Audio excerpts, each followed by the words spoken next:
And Russia's central bank has cut its key interest rates by 50 basis points to 15.5%, in a move that has surprised markets. 16 out of 24 analysts surveyed by Reuters had expected rates to remain unchanged. Governor Elvira Nabiullina said policymakers debated between holding rates and cutting by 50 basis points, but are now more confident about continuing rate reductions in upcoming meetings. However, she clarified that this is not an unconditional commitment. We have decided to lower the key rate to 15.5% per annum. The economic situation is generally developing within our baseline scenario.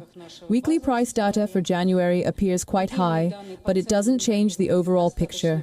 In our view, inflation has redistributed between the end of last year and the beginning of this year, so it's more appropriate to consider the last 3 months as a whole rather than individually.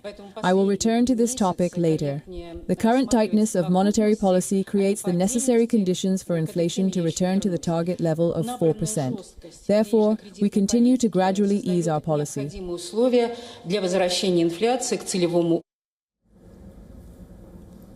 Despite the rate cut, inflation risks remain elevated. The central bank raised its annual inflation forecast to 4.5 to 5.5% from an earlier range of 4 to 5%. This comes as reports suggest everyday items are turning into luxuries. A value-added tax increase introduced to contain the budget deficit has contributed to the spike in prices.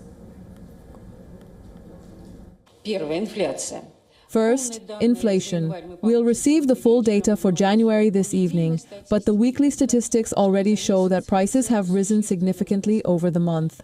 The main reason is the expected pass-through of the VAT increase to prices, but its effect was stronger and more concentrated in January than the similar tax increase in 2019.